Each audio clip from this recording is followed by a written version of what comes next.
எல்லாருக்கும் வணக்கம். இன்னைக்கு நம்ம பார்க்க போகிற கதை பேர் அரண்மனை எலி. ஒரு நாட்டில் ஒரு இளவரசன் இருந்தான். அவன் சிறந்த போர் வீரன். அவனுடைய வாழ்வீச்சுக்கு அந்த நாடே ஈடு கொடுக்க முடியாது. அந்த அளவுக்கு மகா சிறந்த வீரன். அவன் ஒரு முறை வாள் பயிற்சி எடுத்துக்கிட்டு இருந்தான். அப்போ ஒரு சின்னோண்டு எலி என்ன பண்ணுச்சு, அவனோட குறுக்க ஓடிச்சு. உடனே என்ன பண்ணான், கோவத்தில் அது மேலே வாளை வீசி எறிஞ்சான். அந்த எலி தப்பிச்சு ஓடிடுச்சு. இளவரசனும் விடாமல் அதை மீண்டும் மீண்டும் துரத்தி போய் வாளை வீசினான். அது எப்படியோ இளவரசன்டேந்து தப்பிச்சு வலைக்குள்ளே பொங்குனுச்சு. தினமும் அந்த எலியை வாள் வீசி கொல்றதுக்கு அவன் முயற்சி பண்ணிகிட்டே இருந்தான். ஆனால் அந்த எலியோ அவன்கிட்டேருந்து தப்பிச்சு அதோட வலைக்குள்ளே போய் பத்திரமா இருந்துச்சு. இதனால மனம் உடைஞ்சு போன இளவரசன் அப்போ அந்த வழியா அரசர் வந்தார். ஏன் சோகமா இருக்க அப்படின்னு கேட்டார். அதுக்கு இளவரசன், இந்த நாடே எனது வாழ்வீச்சுக்கு திறமைக்கு ஈடு கொடுக்காதப்போ இந்த சாதாரண எலியை என்னால் கொல்ல முடியலையே அப்படின்னு சொன்னான். மன்னர் சிரிச்சுக்கிட்டே, எலியை கொல்றதுக்கு வாள் எதுக்கு, அரண்மனை பூனையை கொண்டு வந்தாலே போதுமே அப்படின்னு சொன்னார். உடனே அரண்மனை பூனையும் வரவழைக்கப்பட்டுச்சு. அந்த பூனையை எலியை வேட்டையாட விட்டாங்க. அந்த பூனையும் எலியை வேட்டையாட முயற்சி பண்ணுச்சு.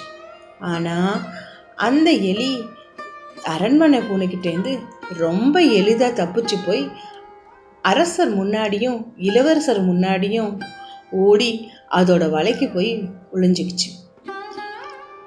இப்போ இளவரசரோட சேர்ந்து அரசரும் சோகமானார். அப்போ மந்திரி அங்கே வந்தார். என்ன அரசே, நீங்களும் இளவரசரும் சோகமா இருக்கீங்க அப்படின்னு கேட்டார். அதற்கு அரசர் நடந்ததை சொன்னார். நம்ம நாட்டு பூனை எதுக்கும் உதவாது. ஜப்பான், பாரசீகம் போன்ற நாட்டில் உள்ள பூனையை நம்ம பயன்படுத்துவோம். அது புலி உயரத்தில் இருக்கும். இந்த எலியெல்லாம் ஈஸியாக பிடிச்சிரும் அப்படின்னு சொல்லிட்டு உடனே அங்கிருந்து வரவழைக்க முயற்சியும் பண்ணார். அந்த நாட்டில் இருந்த பூனையும் வரவழைக்கப்பட்டுச்சு. ஆனால் அந்த எலி அந்த நாட்டு பூனைக்கிட்டையும் ரொம்ப சாமர்த்தியமாக தப்பிச்சு வலைக்குள்ளே போணுச்சு. ஒரு எலிக்கு இவ்வளோ திறமையா அப்படின்னு எல்லாம் ஆச்சரியப்பட்டுட்டு இருக்கப்போ அங்கே அரண்மனையில் இருக்க காவலன், இளவரசே, இந்த எலிக்கு போயிட்டு ஏன் இவ்வளோ சிரமப்படணும், எங்கள் வீட்டு பூனையே இந்த எலியை பிடிக்க போதும் அப்படின்னு சொன்னான். மன்னருக்கு நம்பிக்கையே இல்லை. என்ன, அரண்மனையில் வளர்த்து வர பூனையால் முடியாதது உன் சாதாரண பூனையால் முடியுமா அப்படின்னு கேட்டார். உடனே இளவரசர்,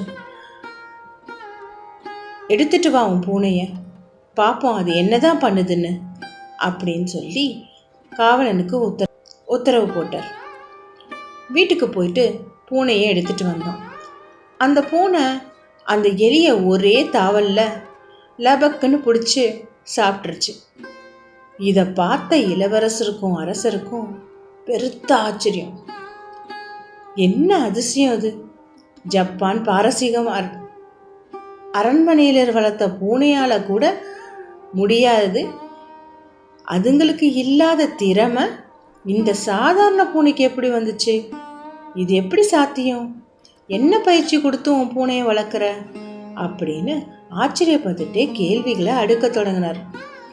உடனே காவலாளி, என் பூனைக்கு பெருசாக திறமையோ பயிற்சியோ இல்லை இளவரசே, என் பூனைக்கு ரொம்ப பசி, அவ்வளோதான் அப்படின்னு சொன்னோம்.